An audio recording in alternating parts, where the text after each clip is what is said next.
Nag-record na ba? Oo. Ay, sorry po. So actually guys, we're shooting ngayon ng gabi. Kasi Because we have a new ring may light. ano, Okay. So anyway, welcome to another episode of Barbell Geek. Barbell Geek. Okay, very good. Okay. So medyo delayed yung aming upload because nawalan kami ng kuryente dahil ang tagal ng Meralco mag-ayos. Yes. Yun. Okay, so report. Breaking news. So, our topic for today again is coming from another listener. So actually, he is a client of mine and also a listener. Listener or viewer, either way. Viewer Hindi ba na ako siya? naglalagay sa Okay, so viewer. And ito yung question This is a niya. phone-in question. Phone-in question. Social naman. Dear Barbell Geek. Phone-in. Okay, so anyway, we also thought na parang medyo related kasi siya dun sa question or episode last time, which is actually in a way parang yun nga yung sinabi na parang the diet complements the workouts or supplements the workouts, na you need protein when you're trying to build muscle, diba? So ang actual topic today is Ang question niya kasi, when should you eat yung protein mo? When yung should carbs mo, yung mga ganun. Yung So timing. yes. Kimberly. Kimberly. Okay, so story time muna. So, ano ba experiences natin when it comes sa timing? Ako kasi before when I started out, parang ewan lang ako nun eh. Anyway, so mabubuking yun na ako. Pero before when I started out, I used to drink protein before, during, and after, hoping that I would see the gains. Yan yung college days yan. Oo, college days yan. First time nag-gym ako nun. Parang ganun feeling ko. Ikaw? Wala. Nag-try akong mag-IF. I didn't last a day. Ako But lang I naman siya only sa lasted, energy. 3 hours. Not bashing on IF kasi I've tried it before and it's, para sa akin naman, okay naman yung naging effect. Although, yun nga, hindi na ako naka-IF ngayon. We'll discuss that later on, the reasons why I stopped, why it didn't affect, hindi effective sa kanya. Okay, so bakit ako nag-stop? Pero, tsaka na yan for the next few episodes. So, let's start. So, ano ba yung pinag-usapan natin? Protein, carbs, and those are actually your macronutrients. So, malalaki silang, parang macro, malaking group. So, we all know na we need protein for muscles. Discussed last time. We also know, well, some of us don't know, pero carbs are also important pa kasi it's the main fuel source of the body. Energy nga eh. Diba? Food pyramid. Oh, so parang kuwari yung anak namin, if we give him yung candies, sugar rush, diba? Nababaliw kasi it's actually energy. Hindi, Diba? ikaw ang nababaliw kasi hindi naman siya mahilig sa candy. Hindi ba pag Halloween? Tayo kumakain ng candy. Huwag mo, binubuking mo eh. Siya na Binubuking yung mo. kumuha, pero tayo kumakain. Okay, so kamukha candies, di ba? Sugar rush. And also, fats, important din yan. Kasi it's used din sa plasma membrane. Di ba? It's also omega-3 fatty acids for your heart, di ba? So marami yung important yan. So the question is it important to time every macronutrient? Or actually, the meals, di ba? Is it Totoo nga important? ba? Kasi, So let's start off with the meals. Is it important to time your meals? breakfast, lunch, dinner? Oo. Is it important? Important ba? Kasi when it comes to, actually, when it comes sa calories kasi, ang nakikita ko kasi when it comes sa calories based on experience, the reason you split it, it's because it's hard to eat. Mahirap isaksak lahat sa Especially if you have a 3,000 calorie diet. Oh. 'Di ba? Kung isasalpak mo 'yan ng in a few hours, 'di ba? So you should split it. And again, I also think na your meals should be centered around dun sa areas where you are very active. Kasi you need to fuel yung katawan mo for activity. 'Di ba? Kaya nga maganda. It's not actually centered, pero you have to fuel it before the activity. Totoo. Hindi kasi kunyari ako nga eh. Mahina ako pag dinner, kaya alam ko kailangan lunch ko and breakfast ko medyo heavy. Kasi hindi ako... she balances it out. And another thing with yung meal timing niya is, we know na parang yung pinaka-effective niya na time to workout is morning. Kasi malakas siya kumain ng breakfast. Kaya nga meron siyang fuel for yung. But another problem is mahilig siya sa simple carbs. So nagcrash siya pagdating sa malapit na lunch, ganun. So medyo mahina yung energy levels. Kaya nga tinatime sa kanya. But again, this is not for everyone. Matigas lang kasi ulo ni Sidekick. Kaya pag kailangan na, pag walang time mag-workout ng umaga, syempre, di ba, nung intensity down siya. Tapos, gabi kailangan, talagang parang batang nagtatantrum sa gym. Tsaka parang kailangan ko talaga siya pilitin and i-motivate na parang, go, ang dami kong sinasabi. May kapalit na milk tea yan, mami. Oo, mga ganun. Kasi nga, parang bagsak yung energy levels. And, sabi ko nga, you can address it whatever way you like, na parang you move the workouts or you address yung diet.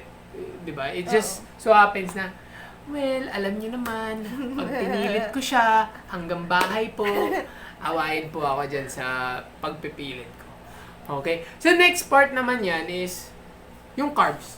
Okay, so don't be scared sa carbs. Lagi niya sinasabi, don't be scared sa carbs. Kasi we love carbs. She likes bread.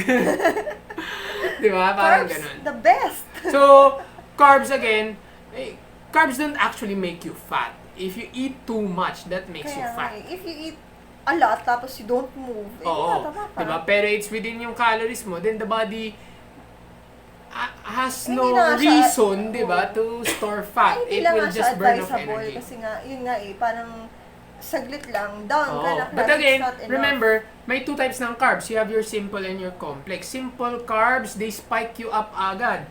So, ang bilis ng energy niyan. However, pagkatapos nun, pag hindi siya nagamit, wala na. Bagsak na. Sa problema, I love them all. Complex carbs naman, steady yan. Diba? So, ang tanong nga kasi, should you time your carbs naman? Well, again, goes back to yung meal timing. Siyempre, you should fuel your exercises. Kasi remember, your exercise should meet a certain intensity. So, unless you can really achieve that intensity... yung mga nagpa-fasted cardio. I've done it before, nakaya ko naman. Pero although, yun nga, there are times na talagang bumababa yung energy levels. Kasi kahit gaano ka ka-motivated, talagang kulang sa energy. Kaya hindi ko kinaya yung IF kasi nga I like to work out sa umaga, di ba? Tapos naka-IF ka ng umaga. Parang yun nga. may ano kang... Kaya nga, we're not bashing on it. It's for another topic. Pero if you want to reach a certain intensity para sa workouts mo, and we know that intensity is important, syempre you should have enough energy to fulfill the workouts. Kasi kahit ikaw ang tagal mo nag-IF tapos you stop. Kasi nga, ang hirap eh. Because of, yun nga, yung life, yung move, di ba? Pero syempre, we'll talk about it with more scientific stuff sa susunod na. Pero we're not bashing on IF. Don't get us wrong. 3 years na nag-IF, ba't naman bash on IF? Yeah, pero syempre, in terms of science and articles, may mga bad side and good side yan. For the next topic, lumalayo na tayo. So, meal timing yan would be, kuwari yung carbs. So, we know na we have to fuel ourselves for the workout. Diba? Especially, you have 3 energy sources. Okay, so let's just focus on the 2 parts. Kasi yung isa, hindi nyo yan masyado nakikita. It's ATP. Yes. But parang apple, hindi, orange yung nangyari, hindi heart. Anyway, so, you have your 3 energy sources with ATP, phosphagen, and then you have your glycolysis, which is... so, science ito. So, glycolysis would be glucose, more on sa carbs, and then your oxidative. So, basic lang naman siya. Oxidative would be more on sa fats. Basic. So, okay. Sorry. Pinuputol mo ako eh. Naaway mo ako eh. Ayoko na nga. Okay. So anyway, when you have your glycolysis, is more on the intense and short duration exercises. And your oxidative, more on your long duration. Again, this is not exclusive. Diba? Nagtutulungan niyan bawat isa. So it's not exclusive lang. So, in a way, if you're doing resistance exercise, it's actually short burst. Diba? Yung workouts mo. So you need your carbs to... Parang it's the most optimal source of energy for that type of optimal, not soul. Ay nako, baka tirahin nyo na naman kami sa sinasabi namin eh. Pero optimal, di ba? So, fat naman, optimal naman yan when it comes to long duration. Diba? So, pwede naman makuha din yung fat kasi again, we are not like robots na parang, naubos yung glucose ko, nag-workout. Ano yan yung sa mga athletes na nagka-carb loading before a game? Oo. Kasi nag-ano naman yan nagbabalance out yan. The fats help the carb, energy system. Kasi ko kaya lagi ko nagka-carb load. Kaya alam mo yan, no? Athlete kayo, no? Alam na. Expert lang ako dun. Anyway, so going back dun, syempre you should know na you should fuel yourself if you're trying to reach your intensity. Okay? And it's optimal. Optimal. Okay? Optimal. Diba? Optimal nga daw. Oo, optimal nga Ang kulit. Tapos, so alam natin na it's optimal. Pero syempre, there are times na wala talagang magagawa. That's why sometimes, mabenta si energy drinks. Kasi nga, nag-crash ka na. But parang before ako, diba, pagka magte-testing ako, sinasabi mo, bili ka naman doon, minum ka. Okay, pero we do not advocate yung ganon. Kasi syempre, it's parang spike yan. Tapos yung nga, minsan lalo caffeine. Lalo na kasi pagka, ganun-ganun. Tsaka minsan caffeine yan, baka mag-palpitate, etc. So, that's for another topic as well. Pero it's better to fix your diet rather than rely too much on energy drinks. Pero yun lang sinasabi namin, there are times na hindi talaga mag-fit for other people. Pero, again, fix your diet first. Diba? Those are supplements. That's for another episode as well. Puro for another episode. Parang dami na namin topic for another episode. Okay. So, kamukha nun, sabi niya testing. So, for example ako, I've tried filling myself up with carbs, energy, before testing. And it helped. Not because I got stronger in that 2-hour window, diba? Pero, I got enough energy to push myself really hard during that testing. Yun yung nangyari doon. So, it's important. You should know na fueling before exercise is also important to reach that intensity na kailangan mo. Okay, so now let's move on to the protein problem. PP. Protein problem. Inis. Okay. So, kailan ka nga dapat magte-take ng protein? Actually, ito yung parang pinakagusto ng lahat no? Yan nga kasi yung question ni Kuya Leo. Parang kailan ko ba dapat kainin or i-take? Kasi ako, ang experience ko dyan, pag pumunta ka sa bro, you have taken your protein 30 minutes, bro. Or else you must protein window, bro. Bro, late na, bro. Bro, inumin mo na, bro. Hindi, pero, di ba may mga gano'n, no? Or yung iba naman, you should drink it while you're working out because it's anabolic, blah, blah, blah. Di ba may mga gano'n yan? May mga narinig ka bang gano'n? Yun nga, yung 30 minutes after working out. Okay. Kasi, ewan ko, hindi papasok sa muscle. So, let's break. Parang ganun yan. Pagka 30 minutes lang, tsaka lang papasok sa muscle yan. Yun. Kundi sasara na yung mga pinto. Sasara na. Curfew! Curfew na yung protein. Hindi na papasok. Walang quarantine pasok. Papasokin yan. Okay. So, ang gulo mo. So, anyway, aside from walang, okay, so that's the importance of carbs. Remember, kakatapos na namin kumain ng carbs, spike yung energy para mga nababaliw. Okay? So, back tayo dun sa note muna tayo. Yung carbs mo talaga, although it's important, you can't really time it ng sobrang accurate. Kasi nga, hindi mo din naman alam unless you're going into a lab or you're a scientist kung gaano katagal mag-breakdown. Kasi if you have complex carbs, it's 2 to 5 hours bago kasi hindi, parang may lalapit ba sa'yo, parang i-test nga natin yung i-test natin yung nakain mo. Okay, so ng enzymes ng katawan mo. So, again, parang in a way, the science is there. You should fuel your body for exercise. But, when it comes to actually using the exact number, it might not be practical. Kasi hindi mo masigurado kung gano'ng katagal yung breakdown ng specific na nakain mo. Diba? Okay, so next stop natin would be the protein. So, since napagtawanan na namin ng bro, 30 minutes bro. Okay, so let's break down yung science. Kasi diba ang sinasabi nga, 30 minutes daw after. Bakit ba? Kasi nga, diba, we've discussed previously na I've said na you break down yung muscles mo when you work out. Tapos it gets repaired after. Diba? Oo. Kaya nga siguro, that's yung actual reasoning nila na you should take it. I don't know bakit 30 minutes. I guess siguro may studies Kasi before. warak pa daw. Kailangan punuan. Okay, so hindi. But ako, I think I've read old studies na old redundant couple na naman. Anyway, pero old studies regarding the 30-minute window daw. Pero kasi, what you should know is, some of the studies focus on actually the 30-minute window. They're not actually focusing on other times. Mm-mm. 'Di ba? Kaya nga, nung nakita, hindi ko alam kasi hindi ko na na-review tong articles na to or studies na to. Pero, kasi if you focus too much on the 30 minutes, you don't know if it's more effective on 45 minutes, 2 hours, 3 hours, diba? It's better to test in a spectrum na, no? Okay. So, what do we know right now when it comes to protein timing? Well, definitely, we know you need to take in protein to build your muscles. We also know na you need to take in protein after you work out kasi your body needs protein to repair. Pero when it comes to actual timing, there are a lot of studies. A lot. Kainis mo ka. Okay. Pero there are actually a lot of studies.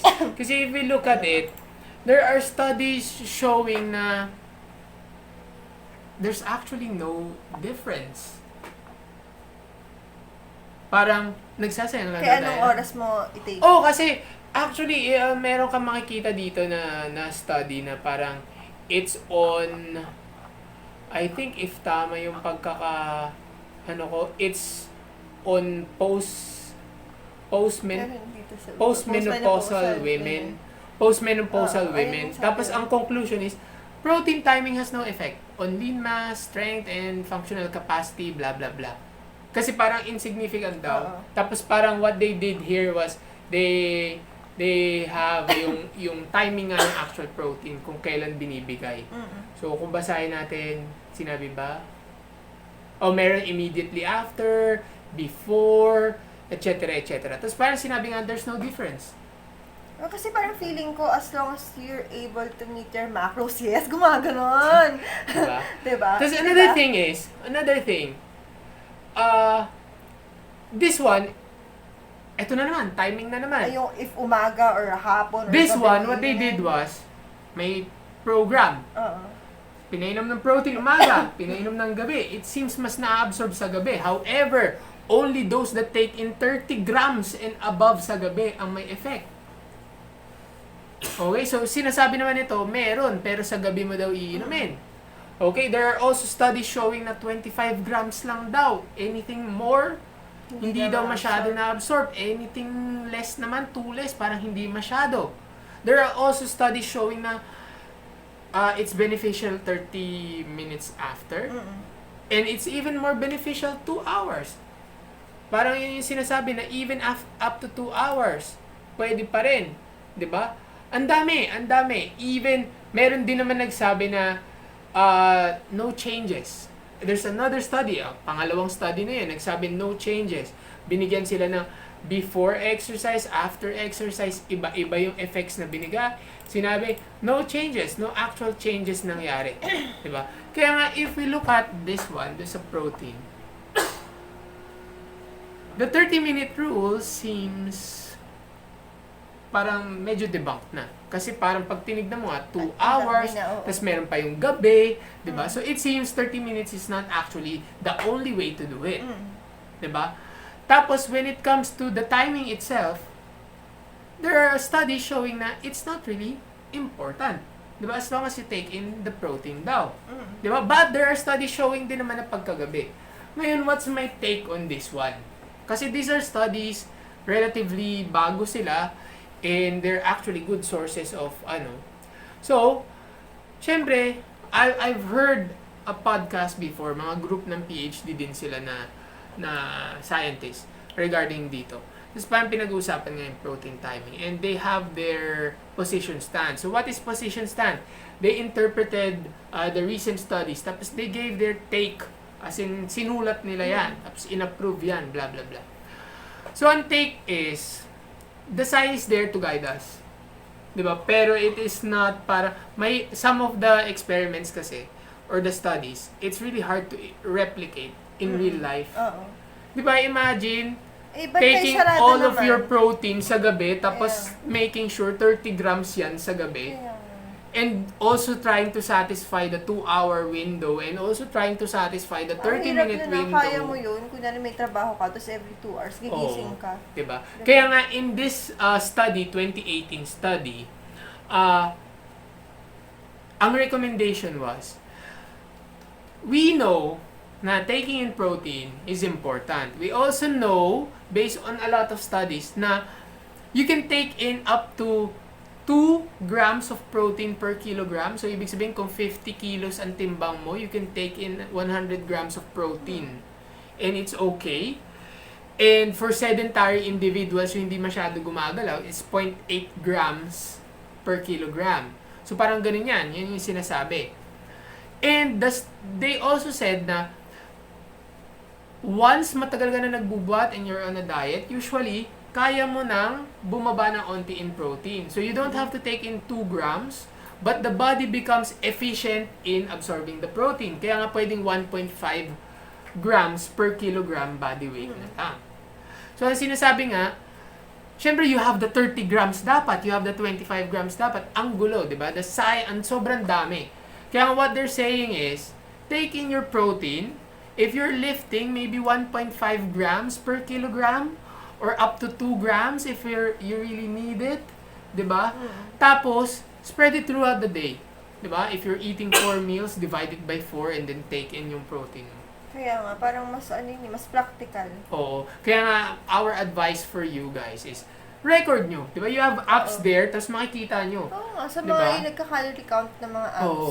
If you calorie Nagka-compute count, din sila. tapos makikita mo din naman yung intake mo dun pag in-input mo yung pagkain. And then you can see yung amount ng protein na ini-intake mo.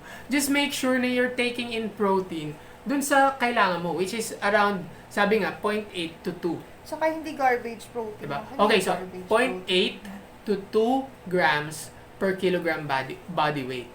Okay? And ang basic na recommendation would be 1.5 if you're lifting weight. 1.5 grams per So, kilogram. kunwari sa isang itlog, ilan ng protein? 6 to 9 ata, depende sa size ng itlog. And if you have 100 grams of pork, roughly 24 grams yan. Kasi yung iba kasi Oo. iniisip nila pag sinabi na, protein, kailangan mo ng 50 grams protein, isipin nila yung buong karne mo. Tapos parang Yun na yun. a cup of rice is 2 grams of protein, I think. So, madaming bagay na may maliliit na traces ng protein. Yeah. And hindi yan yung actual na timbang ng pagkain, but the actual content of protein inside the food. Okay? So, madali lang yan. Once you track yung calories mo for maybe a year, medyo kabisado mo na yan. Tsaka nga yung sabi ko kanina na parang wag yung basurang protein. Oh. Like hotdog, Grabe! corned beef. Yung iba kasi nakikita ko nag-high protein diet ako ngayon sa kinain hotdog tsaka corned beef. Okay, so ang galing naman ni Sidekick. She's doing her research. Pero tama yun. Most of the studies states, ito alam natin na parang you need quality protein. Okay? Quality meaning it should be in non-processed. Diba? Non-processed na yung mga processed food. Kasi nga, and another thing is you need protein that contains leucine. That's why it is highly recommended to eat yung meat and dairy. Kasi it has yung content na leucine. Kasi nga it shows na protein has amino acids. O, bilisan lang natin kasi science na naman! Science part na naman! Gusto na natin si bro! Bro. Paano naman din mga vegan? Okay. So back tayo dun. So leucine, yun yung nagpapadevelop ng muscle. Kaya nga, meat and dairy nire-recommend. Now, for vegans, syempre, different foods have different amino acid profiles, mix and match yan. It would be a little bit tedious, pero pwede pa rin. Diba? It's up to you. And you could even supplement, halimbawa baka vegetarian na lang, non-vegan, you could drink dairy naman. Diba? Pwede yun. Okay? So, it's important to eat your protein, quality protein from meat and dairy to build muscle. Okay? And then top it off with some protein from vegetables din. So, quality protein yan. And when it comes to timing, well, a lot of science, iba-iba ang points. So, ang sabi nga as position stand, take in your protein, take in enough. Diba? Oh. If you want to build muscle. Okay. So, ganun lang yun eh. Kasi, yun nga, di ba yung pinag-usapan natin lagi? It's really hard to replicate some of the studies. Oo, di ba? Na parang, kasi very precise naman yung oo, mga yun. Di ba? Yung Parang, to the dot yung oras, yung ganito. oh, Kasi tapos naka-check yung program, naka-check yung sleep, Diba? yung mga ganun. So, parang kuwari tayo, for daily folks, we use science to guide us. But again, pagka it prevents us from doing something, parang mali na yun, di ba? Kaya, parang wag masyadong nakaganon. Oo, di ba? Kasi parang, ito yung sinasabi niya eh. Sinasabi dito na,